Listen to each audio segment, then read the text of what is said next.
कौन सा ऐसा रोग है जिसका इलाज गौ माता के पास नहीं।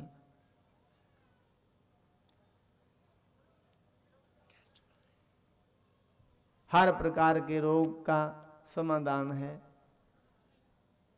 गौ माता के पास। माता डॉक्टर भी है, हॉस्पिटल है, मंदिर भी है और उपासना स्थल भी है। उपासना का स्थल है गौ माता। उसी गौ माता के लिए भगवान श्री कृष्ण जी ने वैकुंठ का जो आनंद है उसको भूलकर श्रीधाम वृंदावन में आए। जो सुख गौ माता की सेवा में है वे सुख तो वैकुंठ में भी नहीं है। भगवान श्री कृष्ण जी गाय चराने गए और कंस ने अगासुर नाम का एक असुर भेज दिया जो अजगर बन के आया और ब्रिज में आकर उसने मुंह खोल दिया। सभी ग्वाल सखा कहने लगे कन्हैया बहुत बड़ी गुफा है, बहुत दिनों से हम गाय चरा रहे थे किंतु ये गुफा पहली बार देखी। भगवान कृष्ण कहते अरे सखाओ ये गुफा नहीं है, ये तो हमारे लिए कोई काल है। कहने लगे नहीं कन्हैया ये दोपहर का भोजन इसी गुफा में जाकर खाएंगे पाएंगे क्योंकि ठंडी गुफा है ना। भगवान कहते ये गुफा नहीं है, कभी घुसना नहीं उसमें। किंतु ग्वाल सखा चले गए। अगासुर के मन में था कि कृष्ण की शक्ति है सखा ग्वाले, इन ग्वाल सखाओं को मार दूंगा तो कृष्ण जी तो चिंता से ही खत्म हो जाएंगे। जैसे ही ग्वाल वाल अगासुर के मुख में गए तो अगासुर ने अपना मुंह बंद कर लिया और ग्वाले जो है भगवान कृष्ण को पुकारते कन्हैया कन्हैया रक्षा करो बचाओ रक्षा करो। भगवान दौड़ कर आए, अरे इस दुष्ट ने तो मेरे सखाओं का अंत कर दिया।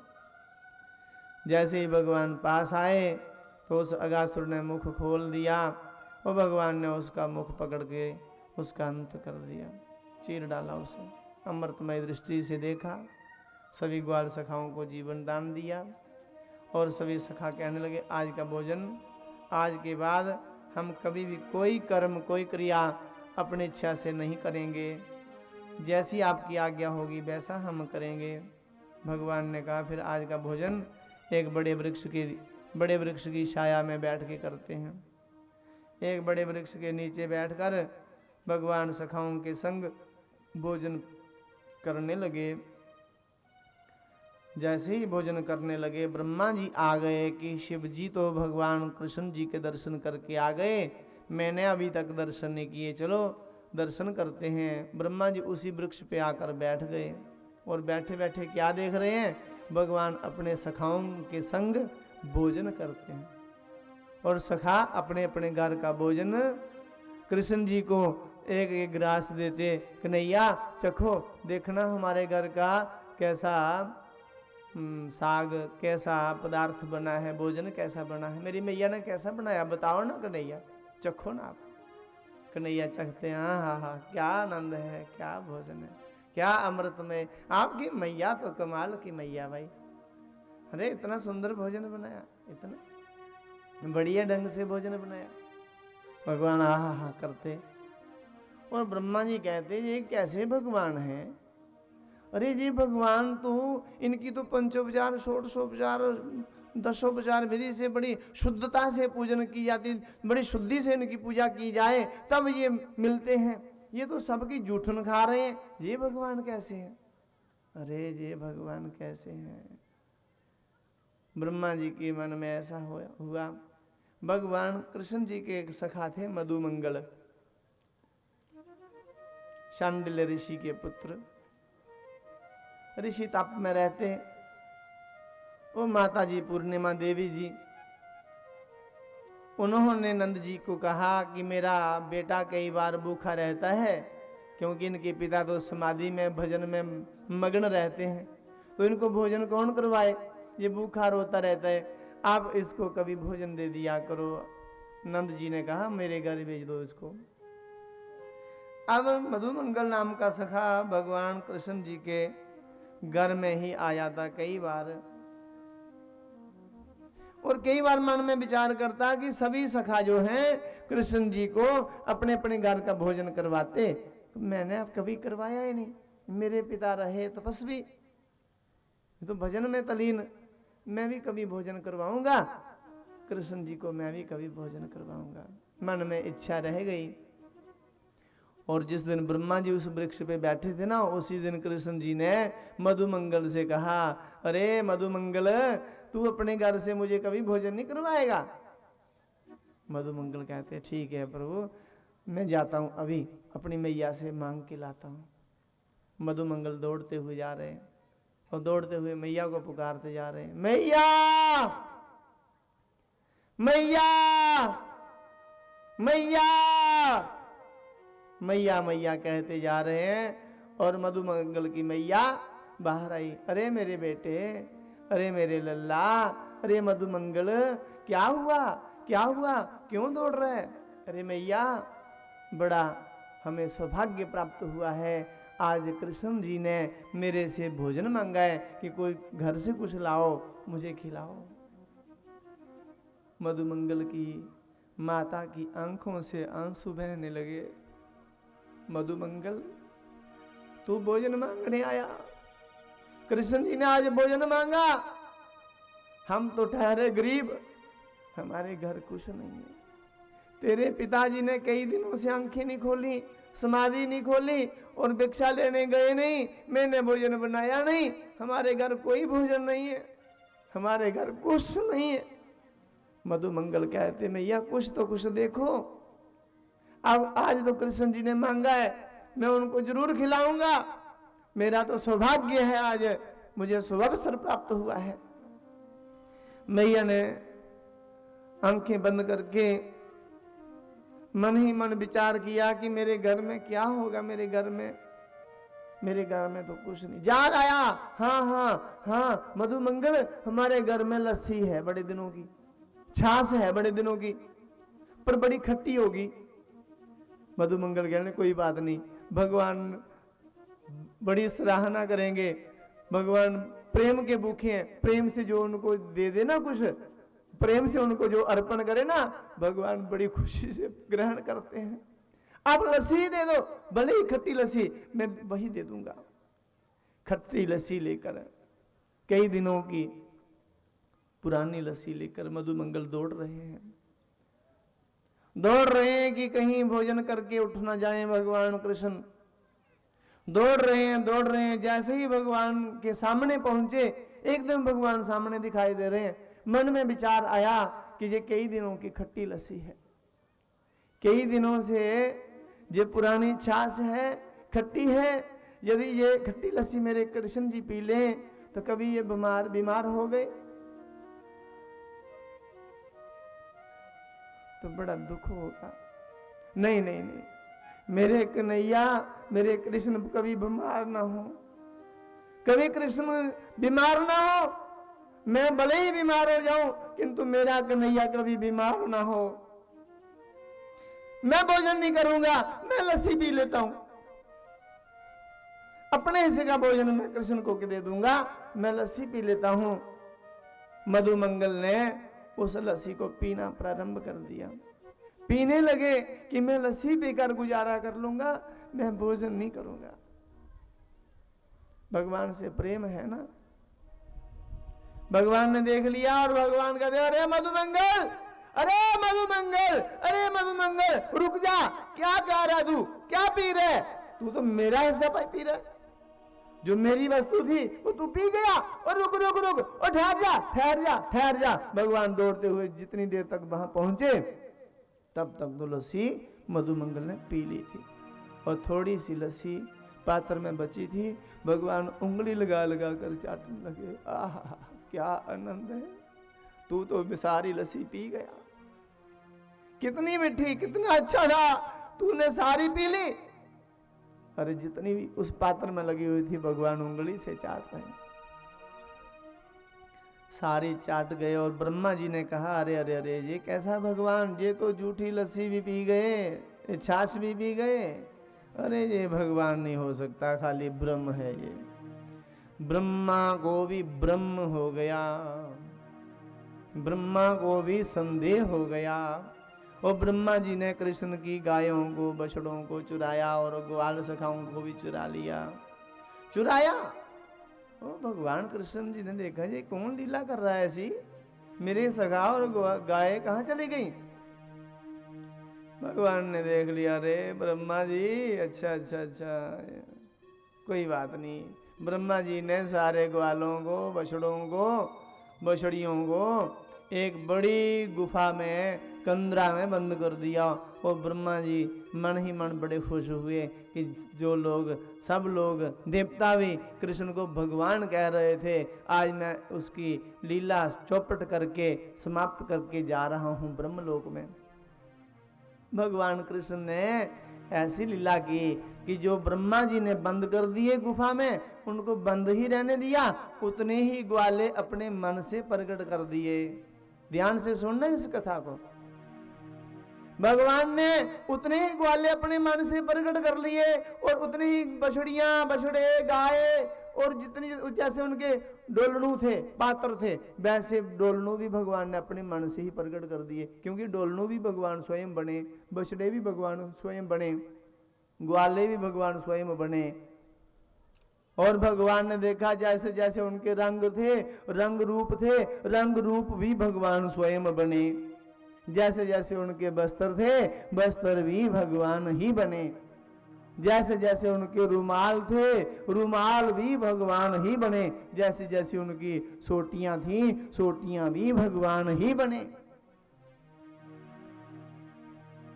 भगवान ऐसी लीला करते। जो गुफा में बंद कर दिए ना ब्रह्मा जी ने, वो गुफा में बंद ही रहने दिए और अपने मन से उतने ही ग्वाले, बछड़े प्रकट कर लिए और भगवान फिर से लीला करने लगे। अपने अपने आप से स्वयं अपने आप को खिला रहे हैं, खेल रहे हैं भगवान। वो जो ब्रह्मा ने बंद कर दिए उनको रहने दिए बंद ही। और एक अपने मन से ब्रह्मा प्रकट कर दिया भगवान कृष्ण जी ने, और उस ब्रह्मा को ब्रह्मा के सिंहासन पर, ब्रह्मलोक में पहले ही बिठा दिया, पहले ही बिठा दिया। और ब्रह्मा जी बड़ी खुशी से, बड़ी प्रसन्नता से कि मैं कृष्ण की लीला चौपट करके जा रहा हूं। और जैसे ब्रह्मलोक में जाकर देखा, अरे मेरी गद्दी पर कोई और दूसरा ब्रह्मा बैठ गया कर। असली ब्रह्मा ने कहा, भाई तू कौन है मेरे सिंहासन पर बैठने वाला। भगवान कृष्ण थे। ब्रह्मा कौन बने थे उस समय? कृष्ण। भगवान कृष्ण ने ब्रह्मा का रूप धारण किया था। उन्होंने कहा, अरे मैं तो यहाँ का मालिक हूं, पर तू कौन है? असली ब्रह्मा कहने लगा, मैं मालिक हूं ना, चल तू कहाँ का मालिक। धक्के मारकर, थप्पड़ मारकर ब्रह्मा जी को ब्रह्मलोक से निकाल दिया। ब्रह्मा जी ने देखा, अरे इतना बलवान ब्रह्मा, अरे दूसरा ब्रह्मा मेरे से बलवान, ये और कोई नहीं, ये कृष्ण ही हो सकता है। सारी दिन दुनिया जिसको भगवान कह रही है वे भगवान ही हो सकता है। ऐसा कैसे हो सकता कोई ब्रह्मा मेरे से भी बलवान हो। ब्रह्मा जी वहां से वापस आए, अरे मुझे वृंदावन ही जाना होगा। ब्रह्मा जी वापस आए वृंदावन में, देखा क्या भगवान कृष्ण ग्वाल सखाओं से खेल रहे हैं, जूठी रोटी खा रहे हैं, गाय चरा रहे हैं। ब्रह्मा जी ने देखा कि मैंने तो सब बंद कर दिए थे गुफा में, इसने कैसे निकाल दिए, जाकर गुफा में देख के आता हूं। ब्रह्मा जी उस गुफा में देखने गए तो जो गुफा में थे वे गुफा में सारे सोए हैं, हूबहू उसी रंग रूप के भगवान कृष्ण के साथ भी खेल रहे हैं। अरे ब्रह्मा जी तो सृष्टि करता है ही, किंतु सृष्टि करने की शक्ति किससे मिली? भगवान कृष्ण से ही तो मिली। भगवान स्वयं भी सृष्टि की रचना कर सकते हैं। उनको ब्रह्मा, इंद्र की, वरुण की, कुबेर की, किसी देवता की जरूरत नहीं है, किसी की भी जरूरत नहीं। आपने कथा सुनी थी ना पृथु भगवान की, राजा इंद्र ने 100 वर्ष तक बारिश नहीं की कि मैं ही बारिश करूंगा तो भगवान की सृष्टि चलेगी। अरे जो सृष्टि बना सकता क्या वो चला नहीं सकता? ये तो इंद्र को सौभाग्य दिया था भगवान ने, सौभाग्य मिला था सेवा का। आज श्री राम जय राम, ब्रह्मा जी ब्रज में आए, 2-2, 3-3 बार गुफा में जाकर देखते और फिर वृंदावन में आकर देखते।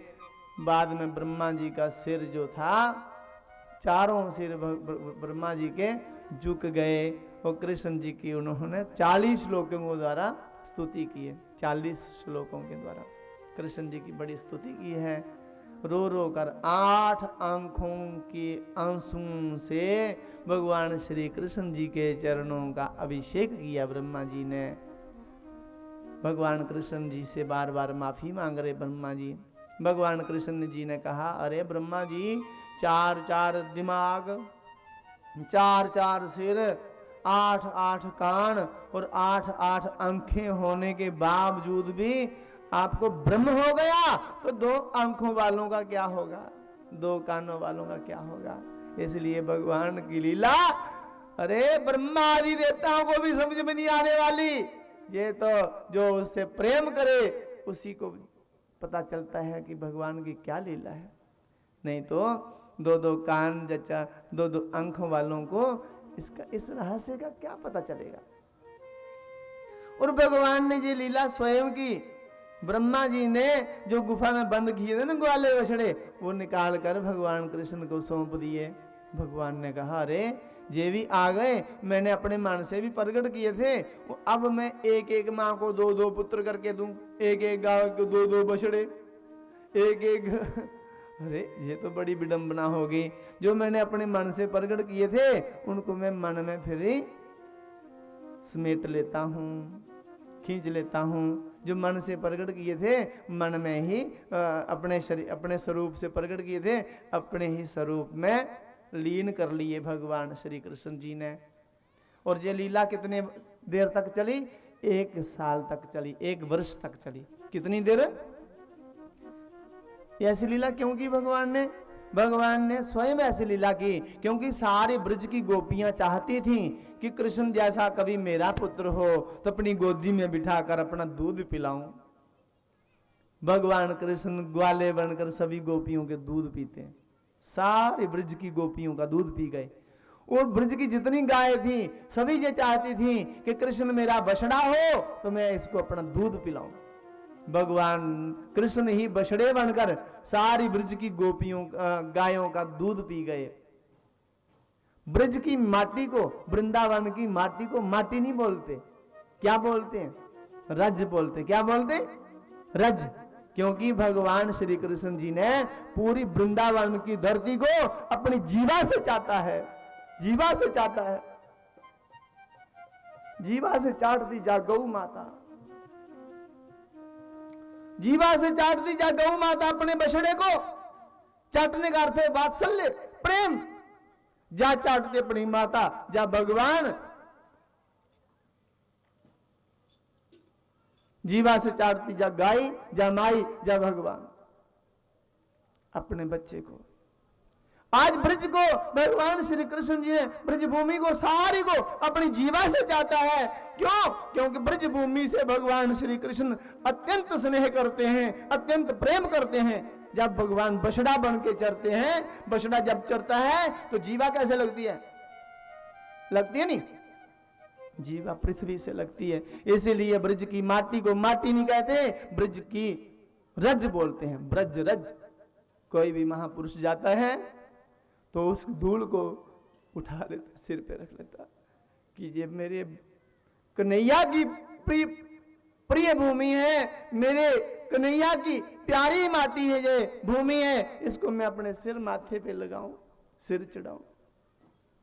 तभी तो भगवान कृष्ण जी ने उस माटी को खाया, भक्षण किया। माटी नहीं खाई क्योंकि वहां गौएं हैं, गौ चरणों की धूली है। भगवान श्री कृष्ण जी ने गौ चरणों की धूलों को चखा है, इसीलिए उसको कहते ब्रज रज। भगवान ने 1 वर्ष के लिए ऐसी लीला की और भगवान ग्वाले बन गए 1 वर्ष तक। और नंद बाबा जी से कहा, एक विचित्र कथा है।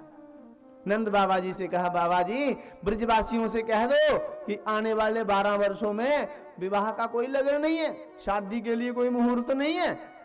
सभी ब्रजवासियों को कह दो कि अपने अपने ग्वालों को ब्याह लें, अपने अपने बच्चों की शादी करवा लें। तो लोगों ने कहा, अरे 12 साल भर, 12 वर्ष तक विवाह का कोई लगन ही नहीं, कोई मुहूर्त ही नहीं, हमारे बच्चे कहीं कुंवारे ना रह जाएं। इसलिए सब ब्रजवासियों ने अपने छोटे छोटे बच्चों की भी शादी कर दी। किसी ने 15 साल के बच्चे की, किसी ने 20 वर्ष के, बच्चे की, किसी ने 8 वर्ष के बच्चे की शादी कर दी और किसी ने 4 वर्ष के बच्चे की भी शादी कर दी। अरे जो 4 वर्ष का है 12 वर्ष शादी का मुहूर्त नहीं है, और फिर ये 16, 17, 20 साल का हो जाएगा, नहीं नहीं आज ही कर देंगे। वो सभी ग्वाले कौन थे? भगवान कृष्ण थे। समझ आ रही कथा नहीं? भगवान कृष्ण जी ने नंद बाबा से कहा सभी ब्रजवासियों से कह दो कि 12 वर्षों तक विवाह का कोई मुहूर्त नहीं, अपने अपने बच्चों की शादी कर दो। क्योंकि उस समय और कोई बच्चा नहीं था, जो ब्रजवासियों के बच्चे थे उन बच्चों को ब्रह्मा जी ने गुफा में बंद कर रखा था। और उनके बच्चे कौन बना था? भगवान कृष्ण स्वयं ब्रजवासियों के बच्चे बनकर सारे ब्रजवासियों, ब्रज गोपियों कैसे ब्रज की गोपियों से शादी कर लेते, ब्याह कर लेते, और सभी गोपियां भगवान कृष्ण की अपनी गोपियां थी, क्योंकि सबसे ब्याह भगवान कृष्ण ने किया था। जो ब्रजवासियों के बच्चे थे वो ब्रह्मा जी ने गुफा में बंद कर रखे थे। उस समय की बात है, भगवान श्री कृष्ण जी ने शादी की है सब गोपियों से। और जब ब्रह्मा जी ने ब्रजवासियों के बच्चे, बछड़े, गायों के बछड़ियां सब गुफा से निकालकर कृष्ण जी को सौंप दी, और कृष्ण जी असली बच्चों को लेकर जब घर आए तो माताओं ने, गायों ने अपने बच्चों से इतना प्रेम नहीं किया जितना 1 वर्ष भर प्रेम किया। क्योंकि 1 वर्ष तक इतना प्रेम किया गोपियों ने, गायों ने, कि इतना ना पहले था ना बाद में रहा। क्यों? क्योंकि 1 वर्ष तक और कोई ग्वाला नहीं था, कोई बछड़ा बछड़ी नहीं था, सब भगवान कृष्ण थे। इसलिए सब में प्रेम प्रकट हो गया, सबके अंदर प्रेम था, सबके अंदर प्रेम हो गया। अब इतना प्रेम नहीं है।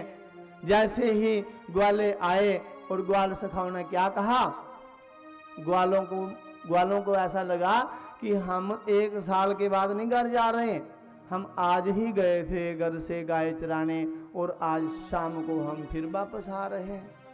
क्योंकि 1 साल बाद मौसम जैसा आता है वैसा ही हो जाता है। 1 वर्ष बाद फिर ऐसा लगा कि आज ही गए थे सुबह और आज ही शाम को आ रहे हैं। उन्होंने कहा अपने माता पिता से कि आज कृष्ण जी ने एक बहुत बड़े असुर का अंत किया, एक बहुत बड़ा राक्षस मार दिया, जो अगासुर अजगर के रूप में आया था, वे हमें निगल गया था। कृष्ण जी ने उसको चीर डाला और फिर बड़े वृक्ष के नीचे बैठकर हमने भोजन किया।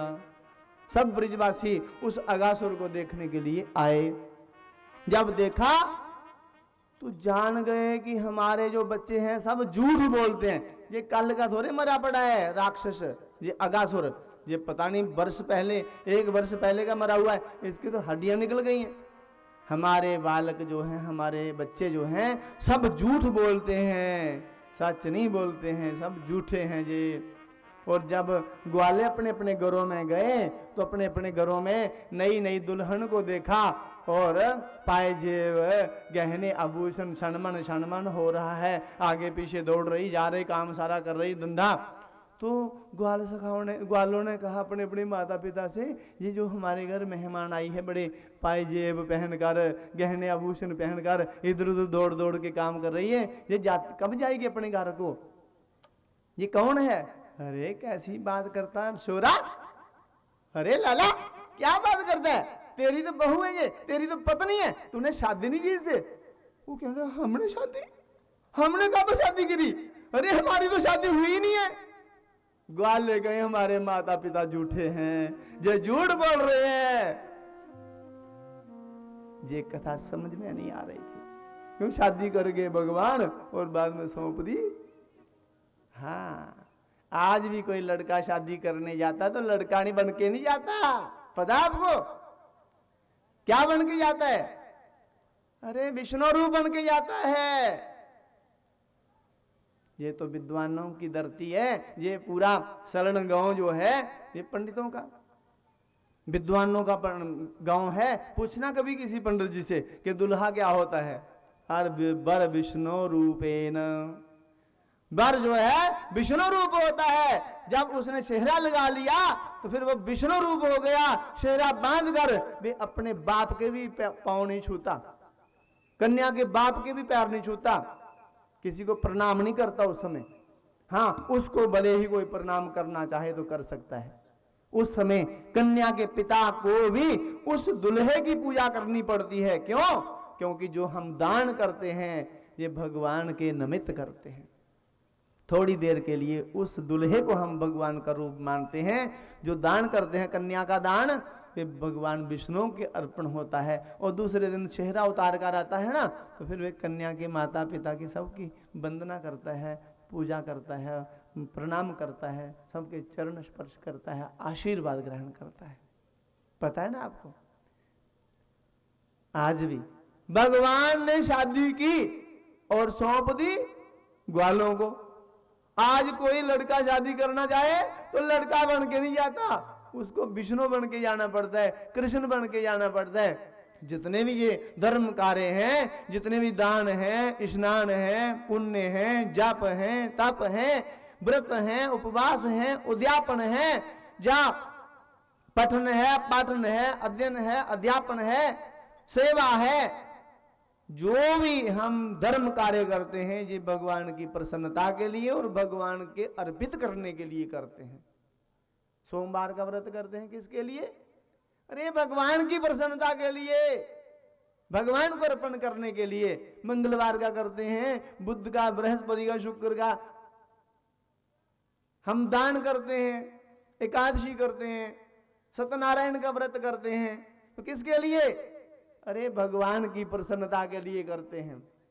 किंतु एकादशी का व्रत करते हैं जब हम, या सत्यनारायण का व्रत करते हैं ना, तो उस समय हमें भगवान की याद कम होती है, हमें याद आती है पुरोहित जी की।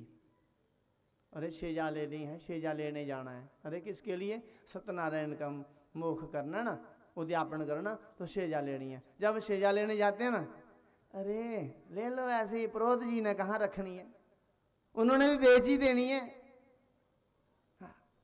ले लो ऐसी चारपाई जिस पे बैठते ही पुरोहित भी उसी में घुस जाए और चारपाई भी टूट जाए।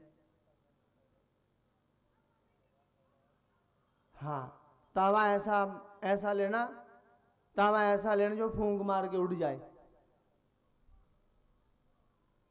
हमें भगवान थोड़ी याद आते उस समय, हमें तो आते हैं पुरोहित जी, व्यक्ति के प्रति।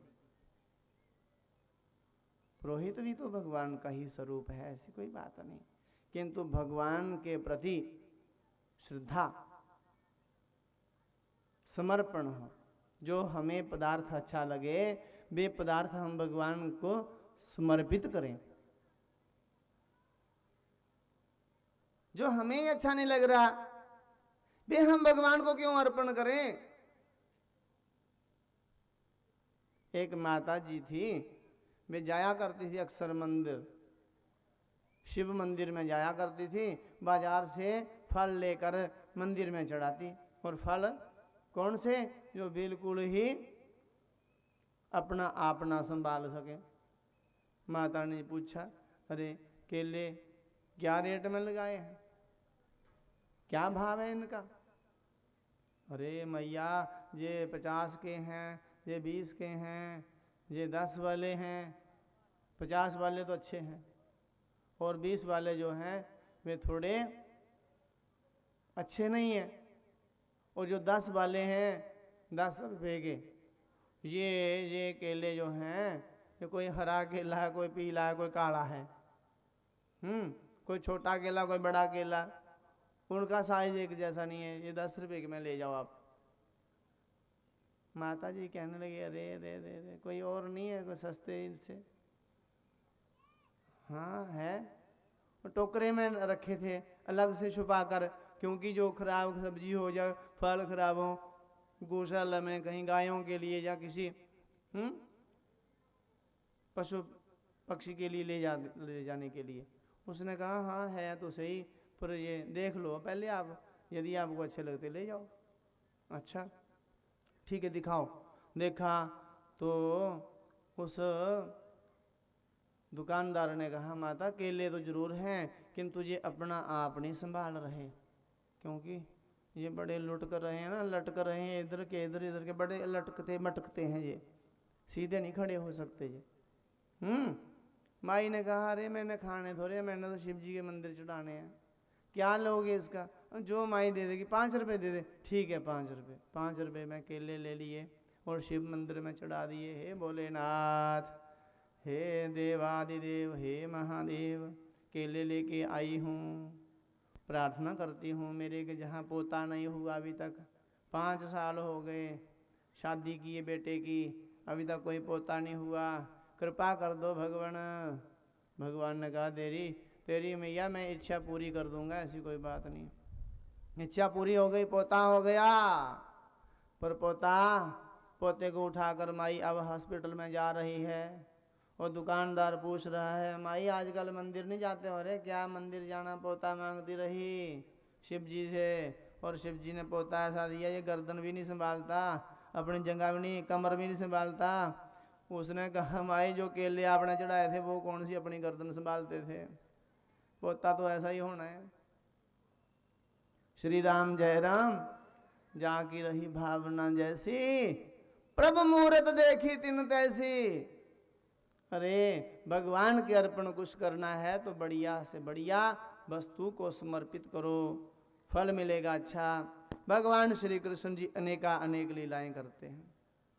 दीपावली के दूसरे दिन भगवान श्री कृष्ण जी मैया यशोदा से कुछ खाने के लिए मांगते। मैया अरे कुछ खिलाया नहीं आज, कुछ भी नहीं खिला रही हो मैया, क्या बात है? मैया कहती नहीं कन्हैया आज तो कुछ नहीं खाना है, आज कुछ नहीं खाना है मेरे कन्हैया ने। क्योंकि ब्रजवासियों का एक बहुत बड़ा त्योहार होता है, उत्सव होता है, महोत्सव होता है, इंद्र यज्ञ, इंद्र पूजा होती है।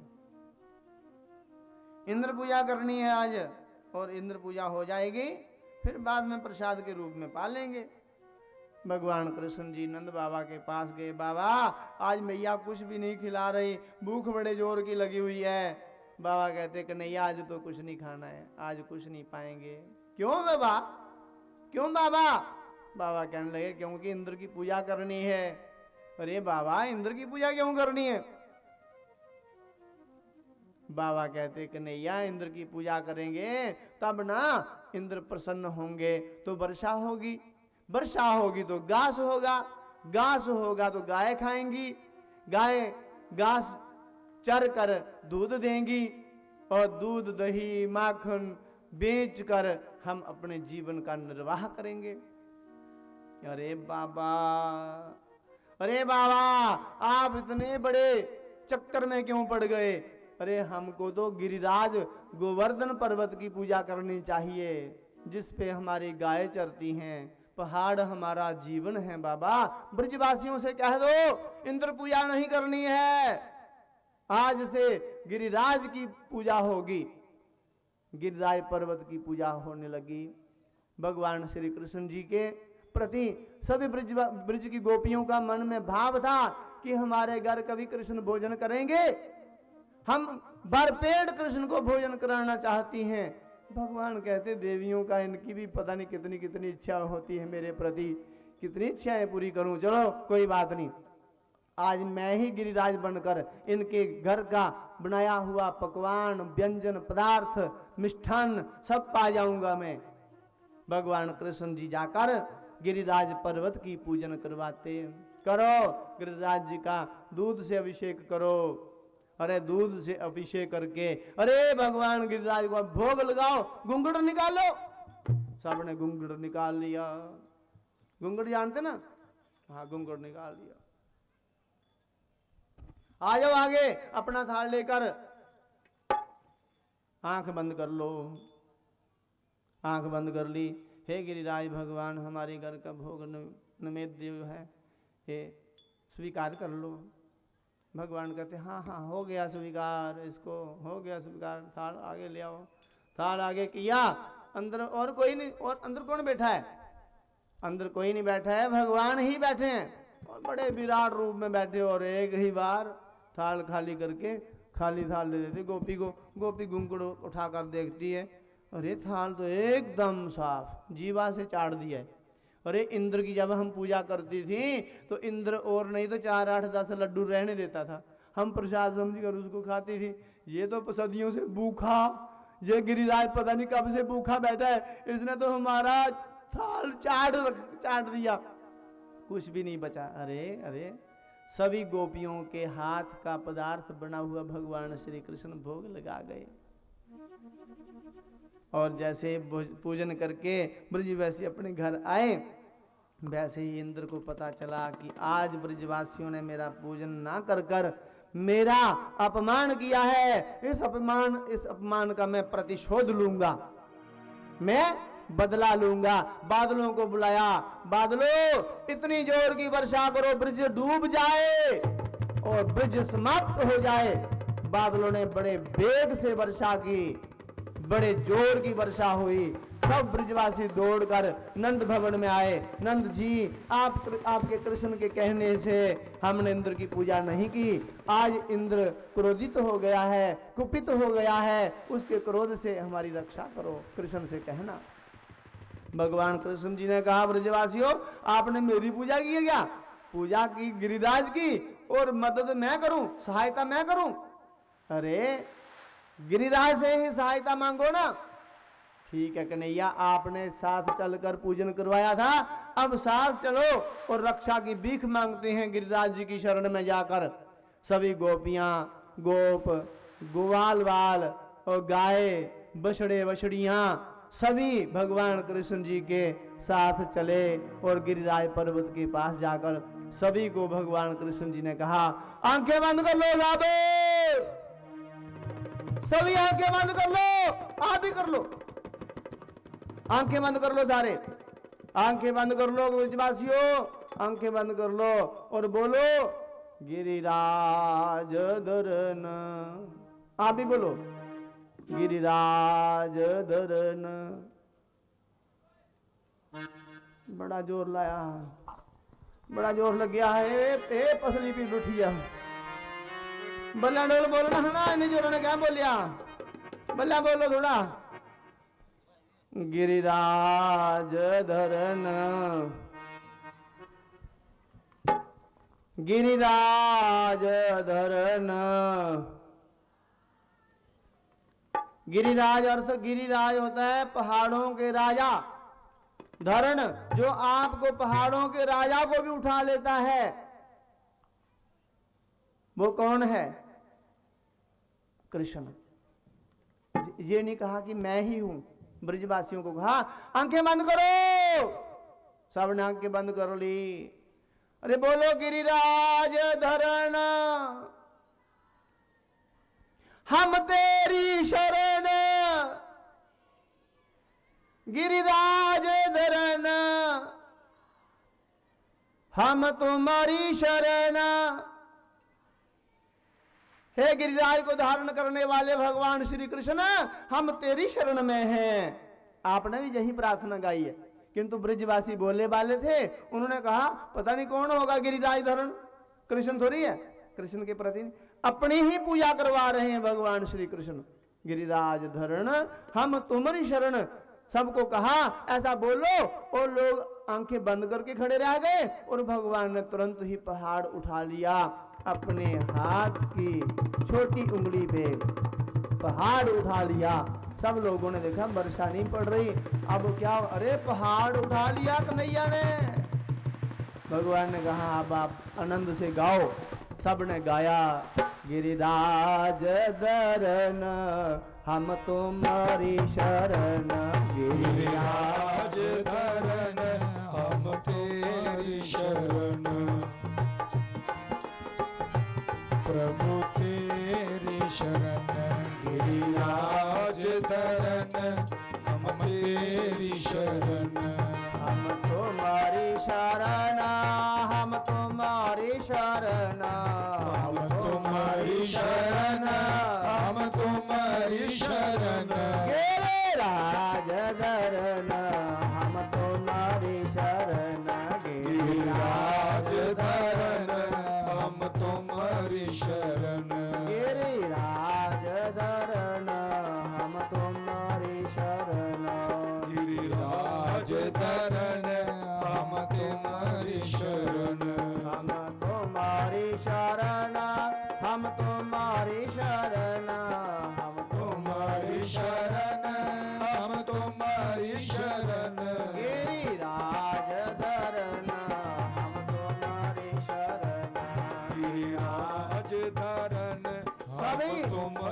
ताली बजाओ।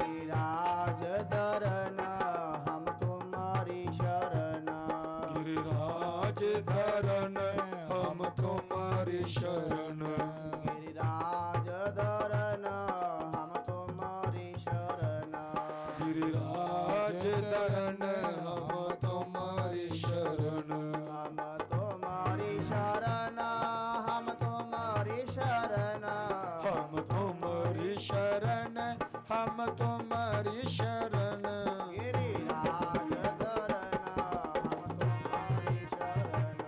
गिरिराज धरन हम तुम्हारी शरण, गिरिराज धरन हम तुम्हारी शरण, गिरिराज धरन हम तुम्हारी शरण। गिरिराज धरन हम तुम्हारी शरण।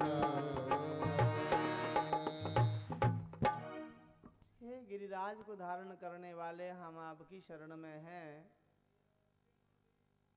और गिरिराज धारण करने वाले कौन है? भगवान श्री कृष्ण। हम उन्हीं की शरण में हैं और उन्हीं की शरण में अभय मिलता है, निर्भय मिलता है।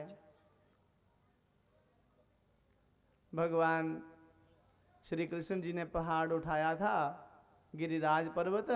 ब्रजवासी कहने लगे, अरे कन्हैया, आपने बड़े दिनों से ये पहाड़ उठाया है, थोड़ी देर के लिए हम उठा लें, आप थोड़ा विश्राम कर लो।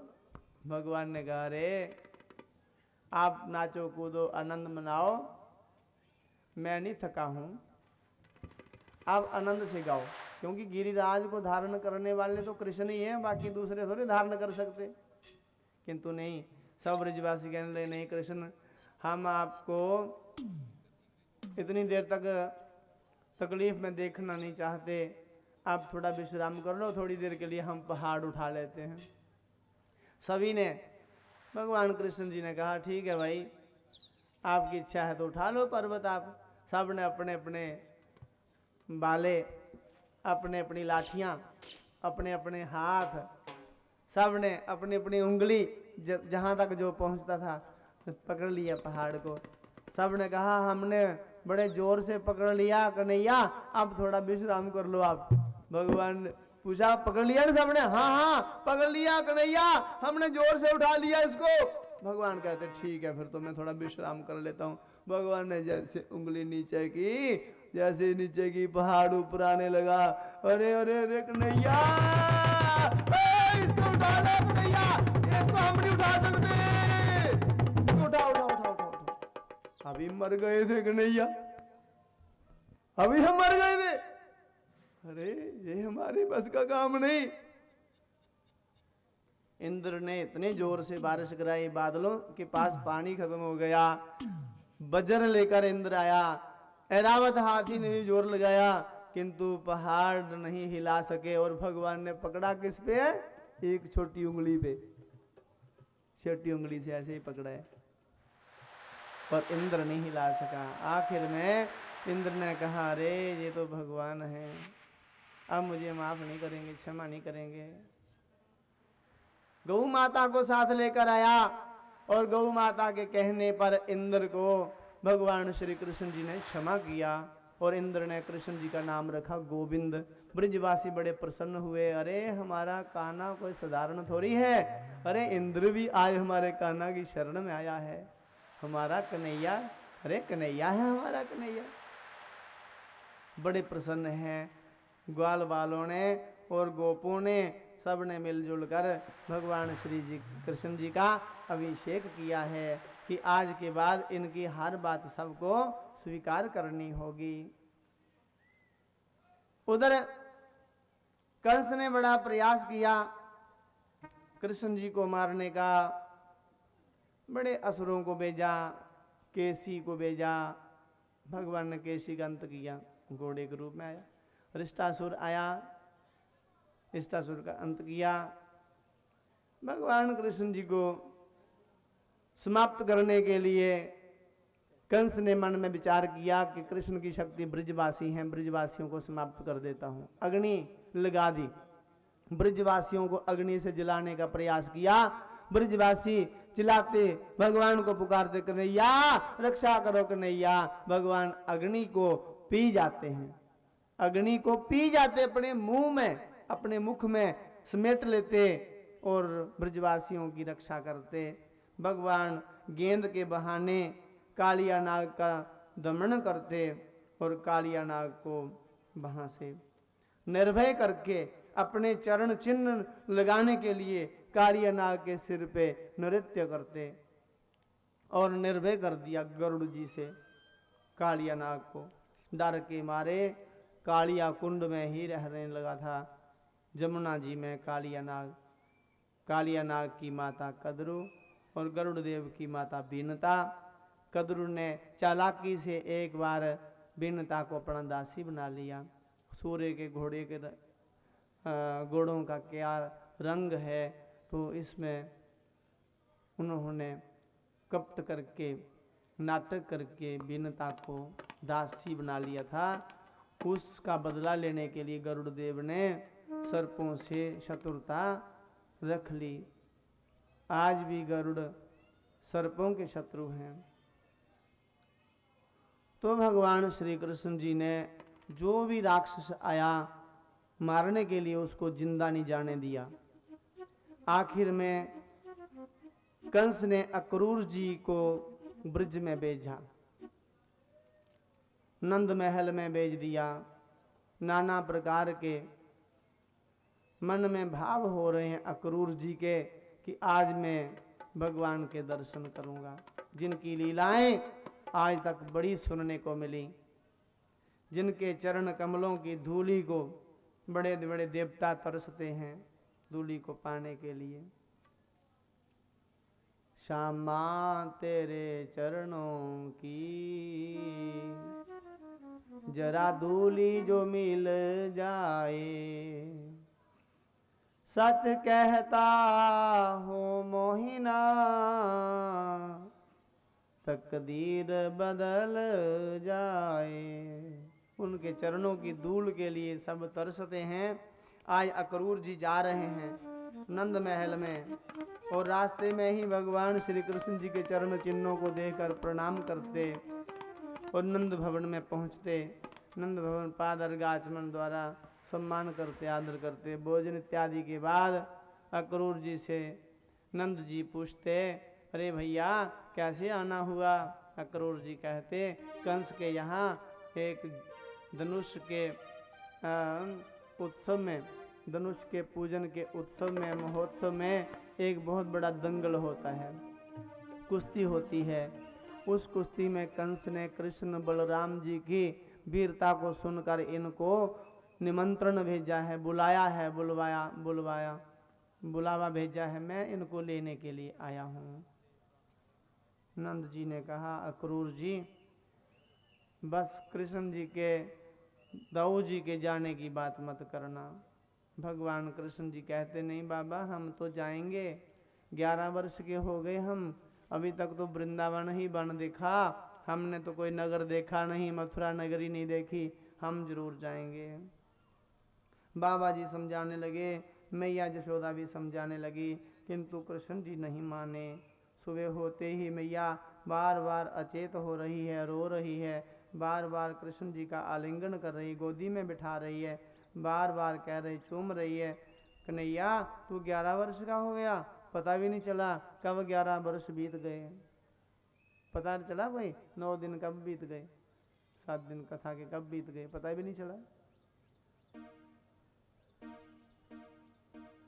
वैसे सुख के दिन जो हैं कब बीत जाते हैं, दुख की तो एक घड़ी भी बिताना बड़ी मुश्किल होती है।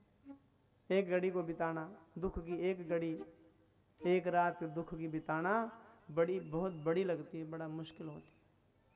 आए मैया बार बार रो रही है, कन्हैया मुझे छोड़कर मत जा, देख तू जाएगा तेरे बूढ़े बाबा नंद जी का, इसका ब्रजनाथ का क्या हाल होगा। तू अपनी बूढ़ी मैया को छोड़कर जाएगा, तेरा मन करता है जाने का। अरे ये बूढ़े तेरे पिता बाबा नंद और मैं बूढ़ी, तेरे बिना कैसे रहूंगी मैया। अरे मैया, मैं आज जाऊंगा ना, कल वहां रहूंगा और परसों वापस आ जाएगा, परसों मैं वापस आ जाऊंगा मैया। मैया कहती नहीं कहे, नहीं कन्हैया नहीं जाना है। मैया जानती है कि कन्हैया स्नेह भी बहुत करते, प्रेम बहुत करते हैं, किंतु इनके मन में मोह ना माया, इनमें बिल्कुल किसी के प्रति लगाव भी नहीं है। मैया बार बार रो रही है, कन्हैया नहीं मान रहे हैं। देखते ही देखते भगवान कृष्ण रथ पे चढ़ गए, रथ पे सवार हो गए। मैया कहती कन्हैया अरे तू मानता नहीं है। सारे ब्रजवासी आ गए, गोपियां आ गई, ग्वाल वाल आ गए, गाय आ गई, सारी सभी गाय ब्रज की आ गई और आंखों में आंसू भरे हैं सभी गायों के। मानो यही कह रही हैं कन्हैया आज तू जा रहा है, इतना आदर कौन देगा फिर हमें, तेरे सिवाय हमें इतना आदर कौन देगा, कौन चलाएगा। कन्हैया तेरे जाने के बाद हमारी क्या गति होगी, ये लोग हमें घास भी नहीं देंगे, हमें अपना पेट भरने के लिए कचरे के ढेरों पे जाना पड़ेगा। कन्हैया हमें छोड़कर मत जाओ। सबकी आंखों में आंसू भरे थे। ग्वाले कहले कन्हैया यदि जाना ही है तो हमारा गला दबा कर जाओ, ताकि हम आपके वियोग में तड़प तड़प कर ना मरे। हमने आपसे प्रेम किया है, कोई मजाक नहीं किया। यदि हमें छोड़कर ही जाना था तो हमसे प्रेम क्यों किया। गोपियां रोने लगी, कन्हैया यदि जाना ही है तो हमारे शरीरों के ऊपर से रथ निकाल दो, क्योंकि हम आपके सामने सामने प्राणहीन हो जाएं, नहीं तो आपके वियोग में तड़प तड़प कर हमें बड़ी मुश्किल होगी प्राण त्यागने की। भगवान श्री कृष्ण जी ने कहा ब्रजवासियों मैं आज जाऊंगा, कल वहां रहूंगा और परसों में वापस आऊंगा। परसों का वादा किया श्री कृष्ण जी ने, किंतु वर्ष बीत गए, भगवान श्री कृष्ण फिर मैया यशोदा के पास, नंद जी के पास नहीं आए। मैया विलाप कर रही है, हाथ जोड़ दिए मैया ने। मैया ने कहा कन्हैया जाने का तूने निर्णय कर लिया, तू बड़ा निष्ठुर है, बड़ा निर्मोही है, तुझे मोह नहीं है। तू जानता है सब कुछ तेरे बाबा नंद की क्या हालत होगी, ये बूढ़े बाबा तेरे बिना कैसे रह पाएंगे, ये तेरी बूढ़ी मैया यशोदा कैसे रह पाएगी। कन्हैया मत जा, छोड़कर मत जा। और मैया ने प्रार्थना की है कन्हैया मैं जान गई तू मेरा पुत्र नहीं, तू देवकी का पुत्र है, तू मुझे छोड़कर जा रहा है, मेरी क्या औकात, मेरी कभी मिट्टी की मटकी टूट गई तो मैंने तुझे उखल से बांध दिया, मेरी क्या औकात, मैंने तुझे बार बार दंड दिए। कन्हैया कभी मथुरा में जाकर इस बात को याद नहीं करना कि मैया यशोदा ने एक मिट्टी की मटकी के लिए मुझे उखल से बांध दिया था। और मैया रोने लगी। भगवान कृष्ण जी कहते मैया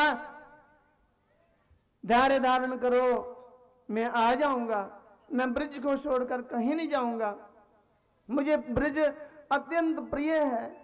मैया ने कहा कन्हैया तू जा रहा है, मेरी एक शिक्षा याद रखना, कहीं भी जाना दोनों भाई कभी भी हाथ नहीं छोड़ना, हाथ बांध कर चलना, ये मेरी शिक्षा है बेटा। जब दो भाइयों के हाथ बंधे हो कोई भी शत्रु उनका सामने नहीं आ सकता, ये मेरी शिक्षा है। मैया ने ऐसा आशीर्वाद दिया। अक्रूर जी ने रथ चलाया और पीछे से निर्णय हुआ नंद बाबा के साथ। सबने कहा हे नंद जी आपने क्या किया, अपने कन्हैया को क्यों भेज दिया, हमारे बच्चों ने जमुना का जल पिया और उनकी मृत्यु हो गई। उस समय रक्षा करने वाला और कोई नहीं, कृष्ण ने हमारे बालकों की रक्षा की, बछड़ों की रक्षा की। कृष्ण ने ब्रज को आग लगा दी, हमारी रक्षा करने वाला उस समय कोई नहीं। उस समय कृष्ण जी ने सारी आग को पीकर हमारी प्राण रक्षा की है। इंद्र ने इतनी जोर से बारिश की, कृष्ण ने ऐसे पर्वत उठाकर गिरिराज पर्वत को उठाकर हमारी रक्षा की है। आज कृष्ण के साथ कृष्ण ने बैर ठाना है और आपने कृष्ण को अकेले भेज दिया। नहीं बाबा, हमारे जीते जी कंस कृष्ण को हाथ नहीं लगा सकेगा। हम कृष्ण के लिए मर जाएंगे, मिट जाएंगे, हम नहीं रहेंगे। नंद बाबा ने कहा, ब्रजवासियों, यदि मेरे कन्हैया के लिए आप मर सकते हो, मिट सकते हो, तो ये बूढ़ा नंद भी पीछे नहीं रहेगा। यशोदे, ला मेरी लाठी, आज मैं कृष्ण के लिए अपने प्राण दे दूंगा। मेरे जीते जी कंस मेरे कृष्ण को हाथ नहीं लगा सकता। सब लोग दौड़े हैं कन्हैया के पीछे। हा कौना, हा दाऊ, हा कौना, हम आ रहे हैं। मत अकेला मानना अपने आप को। ब्रजवासी कृष्ण जी से बड़ा प्रेम करते। जमुना जी में अक्रूर जी को भगवान श्री कृष्ण जी ने दर्शन भी दिखाया कि मेरी रक्षा करने की चिंता मत करो, मैं तो सबकी रक्षा करने वाला हूं। मैं तो अगोचर हूं, मैं करुणा का सागर हूं। किंतु जो व्यवस्था की थी अक्रूर जी ने उसको छोड़ दिया। पूछा, चाचा जी आप बोल रहे थे कि 3 डुबकियां लगाऊंगा, किंतु 2 डुबकियां लगाकर आ गए। तीसरी डुबकी की जरूरत नहीं है कन्हैया।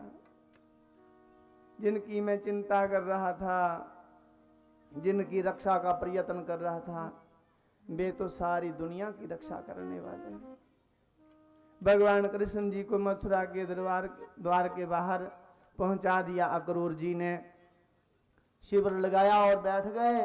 उतने में ब्रजवासी आए। ब्रजवासियों ने एक एक करके श्री कृष्ण जी के साथ गले के साथ आलिंगन किया, गले मिले, मानो सदियों से बिछड़े हुए हों। सदियों से बिछड़े थे। बातों में ही रात बीत गई। सुबह होते ही श्री कृष्ण जी ने अक्रूर जी से कहा, चाचा जी हम शहर देखेंगे, नगरी देखेंगे।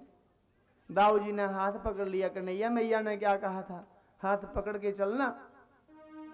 हाथ पकड़ लिए और सखा पीछे पीछे चलने लगे। सभी सखा कहने लगे, कन्हैया देखो कितनी भीड़ हो गई आपको देखने के लिए। श्री राम जय राम। कितनी भीड़ हो गई आपको देखने के लिए। हमने वस्त्र अच्छे नहीं पहने हैं, हमें वस्त्र ले दो। भगवान श्री कृष्ण जी एक धोबी के पास गए। कहते, धोबी ये मेरे सखा, इनको वस्त्र दे दो। अरे अरे अरे वन में रहने वाले ग्वाल वालों के वस्त्र थोड़ी हैं ये आपको वस्त्र नहीं मिलेंगे। भगवान कृष्ण जी ने उसका अंत कर दिया, क्योंकि पिछले जन्म में वे धोबी ही था। उसकी पत्नी मायके चली गई। एक दिन के बजाय दूसरे दिन आई तो धोबी ने कहा, जहां से आई वहां चली जा वापस। मैं राम जैसा नहीं हूं। राम जी की सीता लंका में रही और फिर राम ने उसे अयोध्या की पटरानी बना लिया। मैं ऐसा नहीं हूं। इस बात की सूचना श्री राम जी को पहुंची और सीता माता जी ने आजीवन वनवास में रहना स्वीकार कर लिया। भगवान श्री राम जी को क्रोध हुआ कि धोबी इस बार मैं मर्यादा पुरुषोत्तम हूं, तुझे तो मृत्यु दंड देना था। चलो मैं तेरे से अगले अवतार में बदला लूंगा। अयोध्या का धोबी, मथुरा में भी धोबी हुआ। भगवान श्री कृष्ण जी ने पिछले अवतार का बदला ले लिया। भगवान ने वस्त्र सबको दे दिए, सब ने वस्त्र पहन लिए, किंतु वे वस्त्र पूरे नहीं आए। दूसरे के वस्त्र तीसरे आदमी को, चौथे आदमी को कैसे पूरे हो सकते हैं? सब कहने लगे, अरे कन्हैया देख तो सही हम क्या हो गए। अरे किसी के तो कपड़े लटक रहे हैं, भुजा छोटी और कमीज बड़ी, अरे टांगे छोटी और पजामा बड़ा, किसी की टांगे बड़ी बड़ी और पजामा छोटा। अरे कन्हैया इनको सीधे करवा दे। कन्हैया ने सीधे करवाए। एक दर्जी के पास गए, अरे दर्जी ये मेरे सखा हैं, इनके कपड़े